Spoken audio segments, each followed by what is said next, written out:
Breaking news कंबर मां ॾिसूं था न्याज़ हुसैन तुनियो जी रिपोर्ट।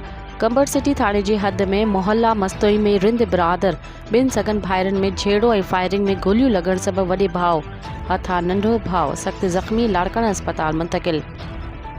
झेड़े जे कारण मिल्कियत जे मामले तां वॾे भाउ नूर हुसैन रिंद पंहिंजे नंढे भाउ बाबर रिंद मथां सख़्त फायरिंग करे नंढे भाउ बाबर रिंद खे सख़्त ज़ख़्मी करे छॾियो, जंहिंखे फौरी तौर ते कंबर अस्पताल मुंतक़िल कयो वियो, जिते ज़ख़्मी जी हालत सीरियस हुअण करे ज़ख़्मी खे एमरजेंसी लाड़काणो अस्पताल नियो वियो। हिन मौक़े ते ज़ख़्मी जे भाउ ज़मीर हुसैन ॿुधायो त असांजे ॿिनि भाइरनि असांजी ज़मीन ते कब्ज़ो कयो आहे। जॾहिं त असां पंहिंजी ज़मीन ते वियासीं त पाणी असांजा भाइर हथियार खणी असां ॿिनि भाइरनि मथां फायरिंग कई वई, जंहिंमें बाबर रिंद जे मथे में गोली लॻी ऐं सख़्त ज़ख़्मी थी पियो आहे, जंहिंखे लाड़काना अस्पताल मुंतक़िल कयो वियो आहे। नूर हुसैन बि ज़ख़्मी थियो आहे, जंहिंजो कंबर सिटी थाणे ते केस दाख़िल कयो वियो आहे ऐं पुलिस पंहिंजी कार्रवाई शुरू करे ॾिनी।